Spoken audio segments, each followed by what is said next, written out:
Nadeau, que plusieurs d'entre vous connaissent déjà. Donc, Jean-Marie Nadeau est né un 15 août, journée de la fête nationale de l'Acadie. Patriote, essayiste, chroniqueur et syndicaliste, il a toujours milité pour la justice sociale, économique et linguistique. Alors, il a publié 3 autres livres, mis à part le livre qu'il nous présente aujourd'hui, et son action lui a valu plusieurs reconnaissances, dont l'Ordre des francophones d'Amérique et la médaille Haïm Sormani en 1999, l'Ordre national du mérite de France en 2004, et la médaille Léger Como de la Société nationale de l'Acadie. Alors, le livre qu'il nous présente aujourd'hui est un plaidoyer en faveur d'un plus grand rapprochement entre le peuple québécois et le peuple acadien. Et pour y arriver, dit-il, il faut que dans un esprit de confiance et de respect mutuel, nous puissions nous dire nos 4 vérités. Donc, il nous dit également, assurons l'avenir du français et que ce français soit un d'ouverture. Pour citer par la suite Camus, qui écrit, donc, soyons plus solidaires et solidaires. Donc, à vous la parole, merci. Merci. Bonjour tout le monde. Finalement, c'est quasiment familial. Mais je vous connais tous, ou presque tous. D'entrée de jeu, je remercie les éditions de la francophonie pour la publication de ce livre-là. Entre autres aussi Ali Chiasson, quand même, la ICNB, qui m'a beaucoup appuyé dans la démarche, Bernadette Landry, qui a fait les collections, et Chris Chouanière, qui a fait la page couverture, qui est mon genre, comme par exemple. Alors, il y a de la promiscuité. Ce livre-là, c'est un livre d'amour pour les 2 peuples, le peuple acadien, le peuple québécois. Et comme on dit qui aime bien, châtie bien, il y a comme 4 composantes, c'est-à-dire dans un premier temps une dénonciation des comportements répréhensibles qu'on a pu avoir un peuple par rapport à l'autre. Il y a la commémoration du fait que nous sommes les 2 seuls peuples francophones d'Amérique. Et s'il y a des questions là-dessus, je répondrai, et ce qui veut dire qu'il y a des devoirs et des responsabilités par rapport à l'ensemble de la francophonie du français en Amérique. Troisièmement, une célébration des nombreux liens qui existent, mais une dénonciation du fait que c'est mal connu. Et pour terminer, avec quelques propositions de rapprochement par rapport à... Et d'entrée de jeu, il y en a qui disent, mais qu'est-ce qu'il veut dire par niaisage? Je vais faire un listing d'un certain nombre de niaisages. C'est quand le Québec bashing acadien, quant à moi, qui est trop aigu, et c'était l'héritage de la période de Pierre-Éliott Trudeau, quand il parlait des maudits séparatistes. On a hérité de ça et on parle des maudits québécois. Et ce qui m'appelle, ce que je trouve totalement inacceptable. Mais d'un autre côté, on peut reprocher aux Québécois leur indifférence et leur ignorance crasse par rapport à nos réalités acadiennes, et malheureusement, ils s'en intéressent pas beaucoup. Je parle de niaisage quand on a servi de chair à canon constitutionnel dans le débat entre le Québec et Ottawa, que ce soit sur la question de la souveraineté ou que ce soit lors de Mitch et bien d'autres sujets. Quand Jean Garon, 83-84, a voulu diviser la baie des Chaleurs en 2 jusqu'au banc des orphelins, je considère que c'est du niaisage. Quand André Boisclair ne reconnaît pas que l'Amérique a commencé en 1664 avec les Acadiens et qu'il l'institue en 1608 et qu'il refuse de nous reconnaître comme peuple francophone, je considère qu'il y a du niaisage quand Famille Prix, pas Famille Prix, Pharma Prix, qui s'appelle Shoppers Drug Mart, ou Cora vient de faire du commerce en anglais dans les régions acadiennes. Quand il n'y a pas de jumelage, il n'y a aucune ville, il n'y a aucun village d'Acadie qui est jumelé avec une ville et un village du Québec, alors que presque tous les petits villages d'Acadie sont jumelés avec la Louisiane ou la France. Alors,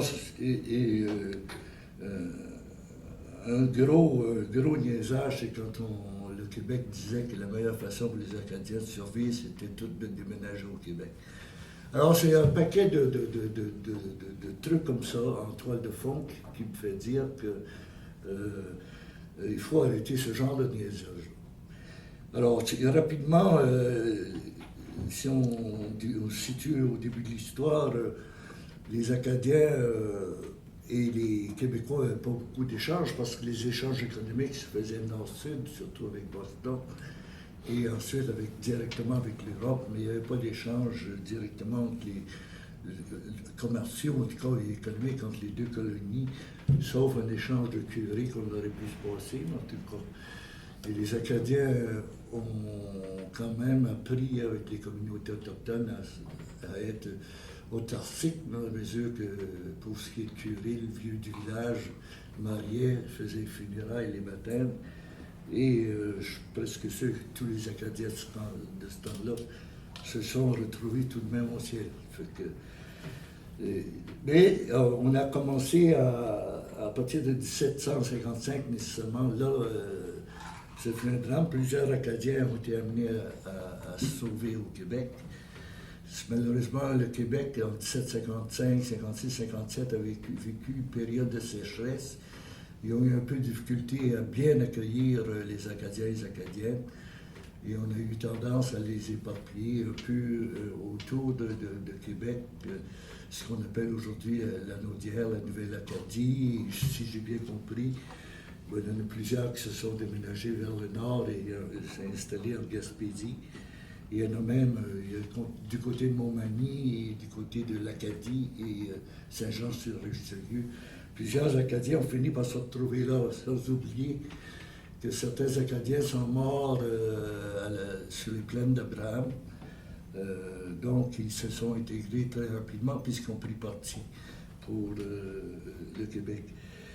Et donc, il y a une grande période de silence, si ce n'est les déplacements des Acadiens de 1760 à 1864, à ma connaissance, si ce n'est que le grand déménagement de 1784 à Nantes, où 3000 Acadiens sont partis s'installer en Louisiane parce qu'ils ne voulaient plus vivre en Europe, avait clairement fait savoir à la couronne française qu'ils avaient goûté à un autre pays et donc on voulait revenir et on leur a offert la Louisiane.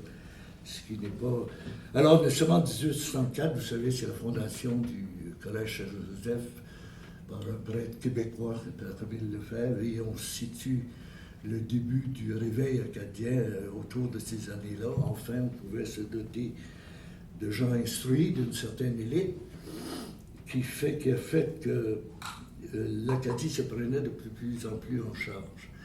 Et 1879, le Québec convoque l'Amérique française pour voir de quelle façon on pourrait assurer ensemble notre pérennité, avec comme idée derrière la tête d'avoir une fête nationale, la Saint-Jean-Baptiste, une date nationale le 24 juin.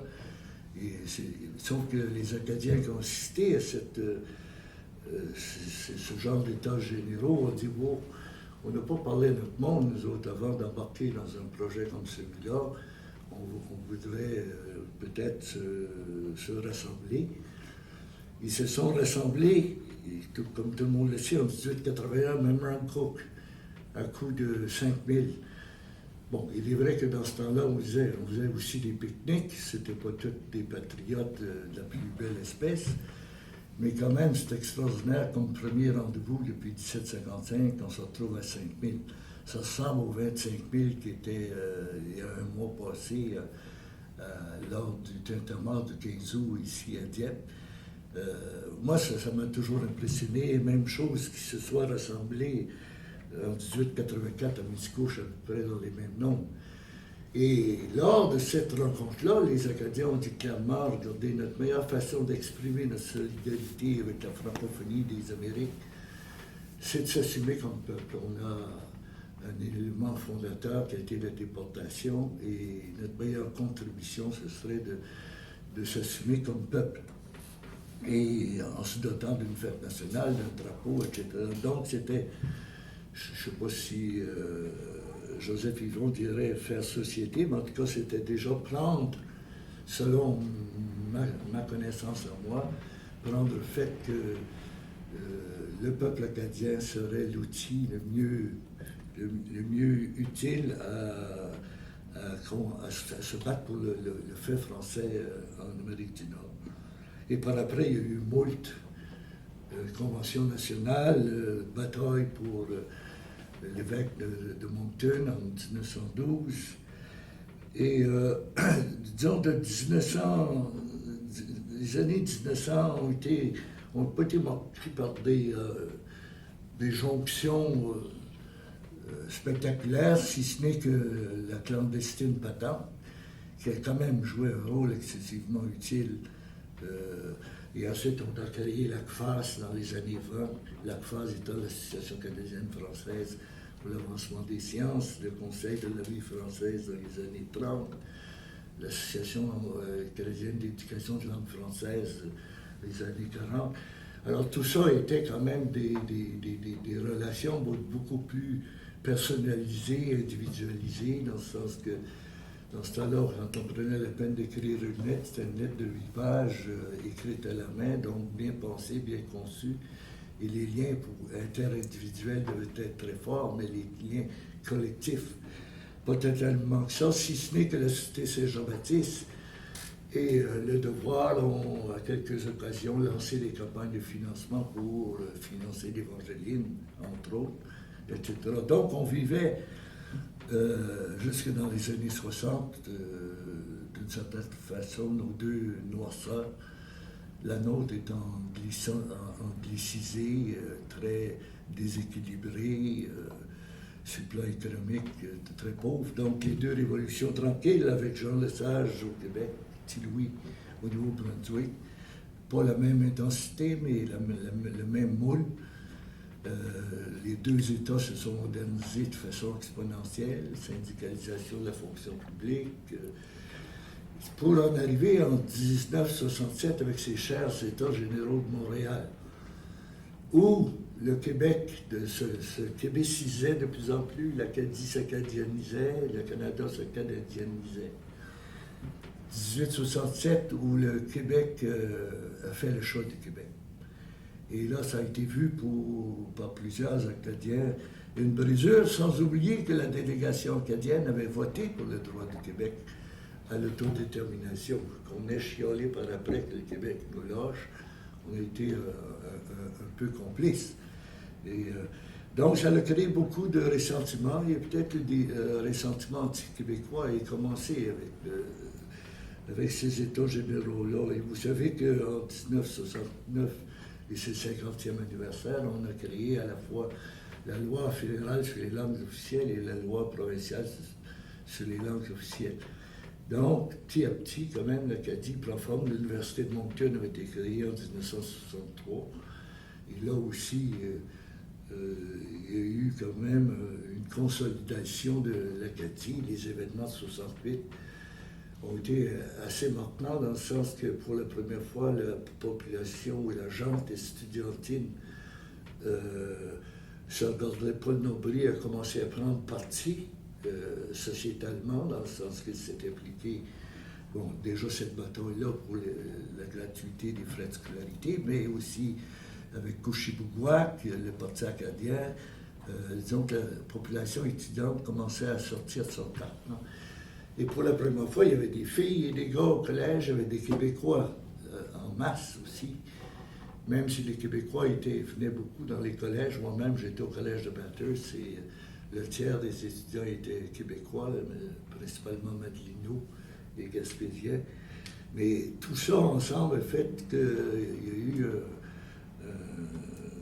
un phénomène d'accélération de la chose sociale au Nouveau-Brunswick alors, ce qui fait qu'est venu ce que je considère pour moi un de mes moments les plus heureux, le Parti acadien.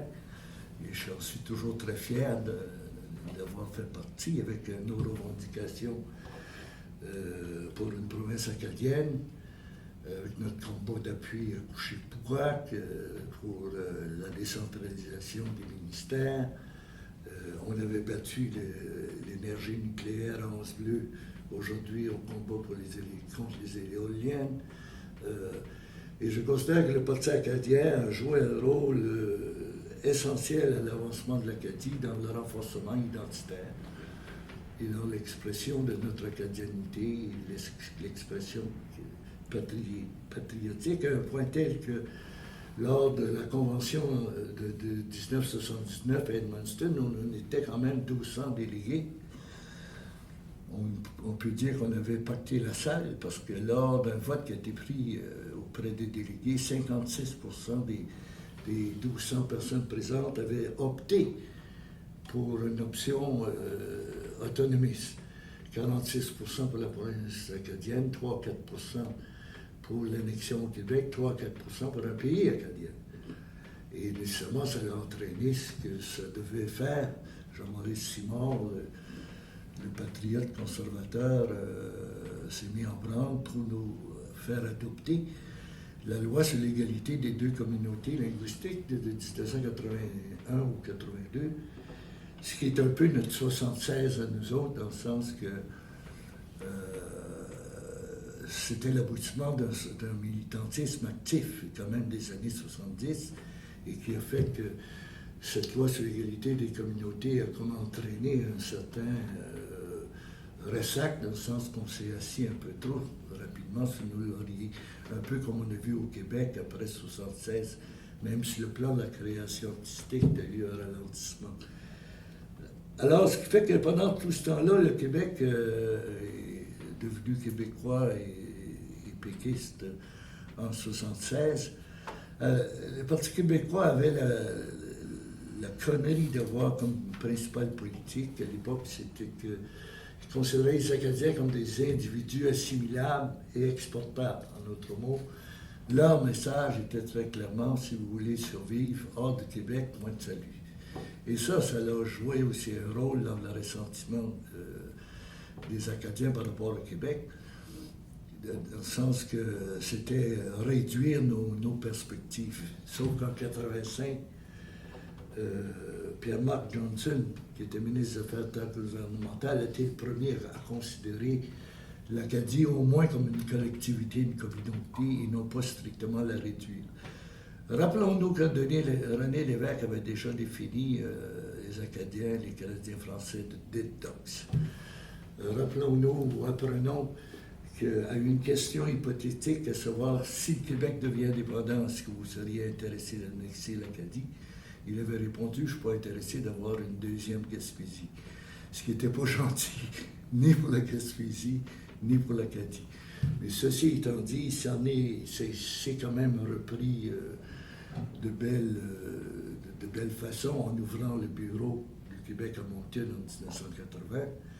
En 1984, il est venu à Miscouche lors des cérémonies du centenaire du drapeau, où il a tenu un discours dithyrambique sur la nécessité pour les peuples acadiens de se tenir debout et de foncer dans le tas, ce qui est quand même pas négligeable.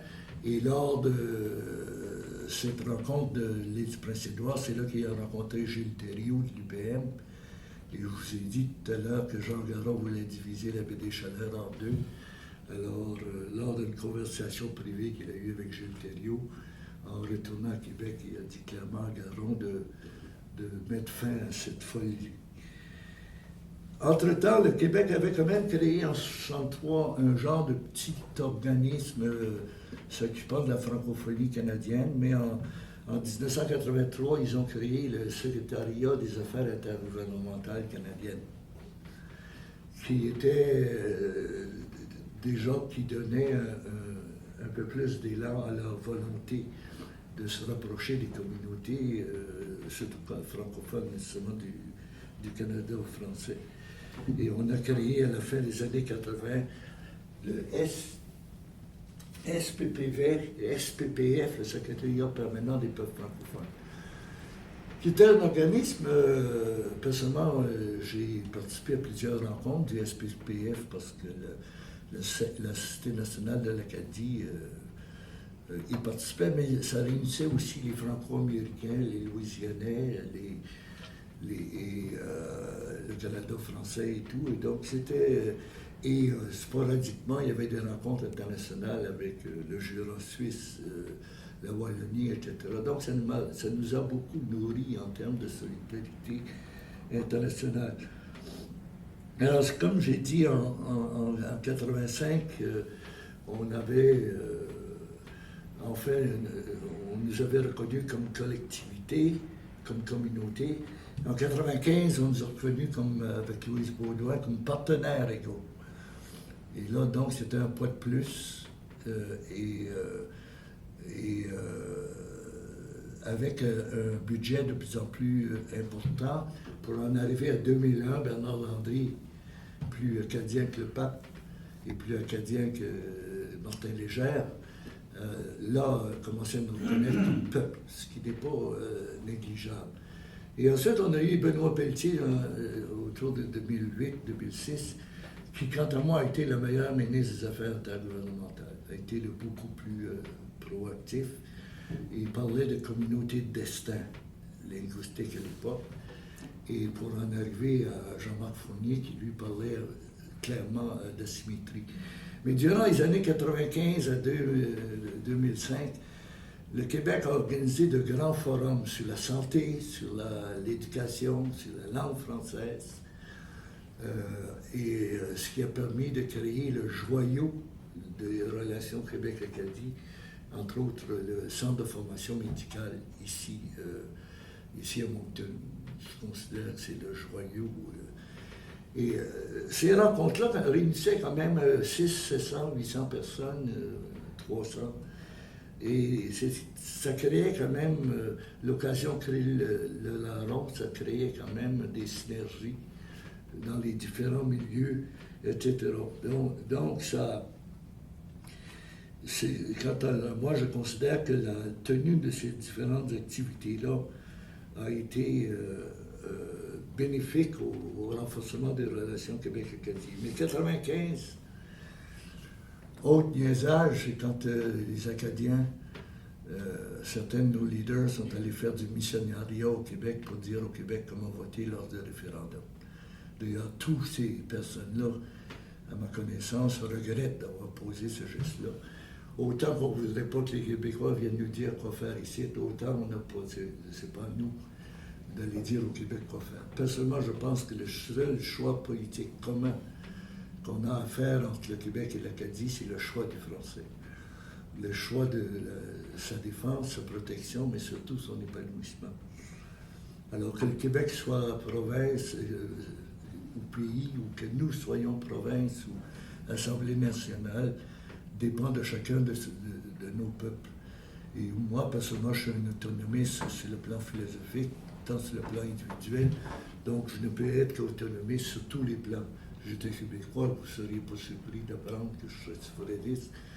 Probablement Québec solidaire plus que Parti acadien par les temps qui courent. J'étais caloche, catalan, et si j'étais écossais, vous savez de quel côté je serais. Puisque comme acadien, je suis du côté de l'autonomie. Alors, tout ça pour dire que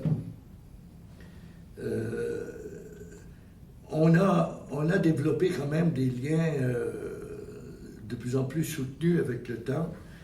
Et la plus grande surprise que j'ai eue en faisant ce livre-là, c'est de remarquer qu'il y a beaucoup plus de liens Québec-Acadie que je le soupçonnais. Entre autres, il y a ces chers rendez-vous économiques à tous les 2 ans, que ça se passe à Dieppe ou à Saint-Georges-de-Beauce. Le prochain va avoir lieu à Rivière-du-Loup. Il y en a eu à Edmundston. 200-300 personnes d'affaires se rassemblent. Il y a 7 milliards de chiffres d'affaires entre le Québec et le Nouveau-Brunswick seulement, ce qui équivaut aux 3 milliards que le Québec entretient avec la France et aux 4 milliards que le Québec entretient avec l'Angleterre. En d'autres mots, rien que le Nouveau-Brunswick, on a autant d'échanges économiques qu'avec la France et l'Angleterre réunis et le Québec. C'est quand même pas négligeable, c'est des chiffres qu'on n'entend jamais parler.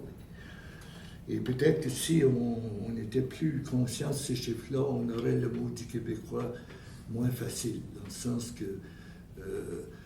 et pourtant, quand un ministre québécois fait une conférence de presse devant la Chambre de commerce de Paris, et Radio-Canada International va se garrocher pour aller faire une couverture médiatique, alors qu'il n'y a aucun journaliste qui a participé, à ma connaissance, québécois. En tous les cas, l'Acadie Nouvelle a été un peu plus proactive, et Radio-Canada Atlantique, pour faire état. Alors, il y a le Centre de francophonie des Amériques qui a été créé aussi par le Québec en 2008, qui chaque année ramasse une cinquantaine de jeunes leaders. Peut-être que Mathieu a déjà participé sur les jeunes ambassadeurs.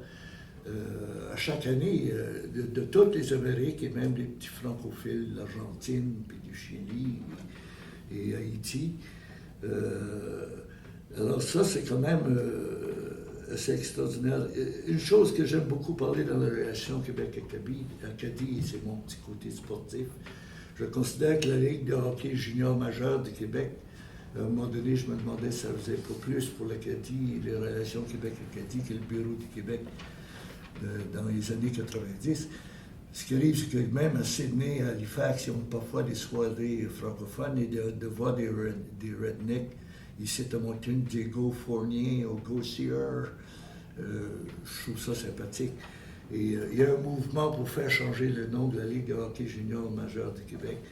Et moi, je dis aux Québécois résister à ça, parce que c'est une de vos meilleures cartes de physique. Au moins, on entend parler du Québec de façon positive, et surtout qu'une fois de temps en temps, on gagne la Coupe Memorial, ça fait plaisir de leur faire un pied de nez. Alors, tout ça pour dire, c'est que les relations Québec-Acadie ont besoin d'être consolidées de façon beaucoup plus étroite. Il faut trouver de nouvelles façons de se rapprocher. Je sais que sur le plan universitaire, avec la CFAS, parfois, il y a quand même des choses qui se font bien de ce côté-là. Je me demande, dans le rapprochement, nécessairement les jumelages, Sherbrooke-Moncton, ça serait naturel, entre autres avec l'école de médecine, Shippagan avec Rimouski. J'étais à Rimouski, on a identifié Shippagan et Rimouski à cause que les deux ont des campus universitaires. Bonaventure, Petit-Rocher, ça fait 40 ans qu'ils s'échangent le Festival des rameurs, etc. Il faut trouver des façons concrètes. Je pense que la présidence de l'ASNA devrait faire le tour au moins une fois tous les 4 ans de chacun des principaux partis politiques québécois lors d'une assemblée annuelle. Même si pendant une demi-heure, c'est faire l'état de l'Acadie, souligner les faits d'armes qu'il y a pu y avoir entre nous durant les 4 années précédentes, et d'annoncer des projets, des intentions, en profiter pour faire des demandes aux Québécois de consolidation. Je crois que le premier ministre du Québec devrait faire le tour des capitales une fois tous les 4 ans, les capitales de l'Atlantique une fois tous les 4 ans, devrait aller à Halifax, à Fredericton, pour obliger chacun de ces gouvernements-là de faire eux aussi un examen de conscience sur la façon qu'ils traitent leur Acadie, leur acadienneté, par exemple. Tout ça pour dire, c'est que on n'a plus besoin d'entendre parler à tous les 6 mois par un uluberlu québécois qui nous annonce notre mort imminente. On n'a pas besoin de ça. C'est pas que le français acadien qui est en régression, c'est le français d'Amérique du Nord. Ça veut dire que de part et d'autre, il faut réviser nos moyens et nos méthodes. Ça veut dire que même si on a 30 beaux organismes acadiens, même si on a des lois, si on se tord là-dessus et on se contente du statu quo, le statu quo, c'est du recul. Et ça recule. Et même au Québec, ils en sont très conscients. Au moins, la Société Saint-Jean-Baptiste, avec le Centre de francophonie des Amériques, essaie de créer un espace actuellement où tout francophone qui veut se battre pour le français se sent à l'aise d'y être. On sait qu'actuellement, un indépendantiste québécois ne se sent pas à l'aise nécessairement quand il va à la CELF ou à la CFAS. C'est peut-être un peu leur problème, des fois c'est un peu trop baveux, mais il faut créer un espace de combat pour la francophonie nord-américaine où tout le monde qui veut se battre pour le français se sent à l'aise. Et actuellement, ce n'est pas le cas. Tout ça pour dire que j'aime le Québec et j'aime l'Acadie. Et d'emblée, je dis vive le Québec et l'Acadie, plus libre, tous les deux. Voilà ce que je vais dire sur les relations Québec-Acadie. Merci.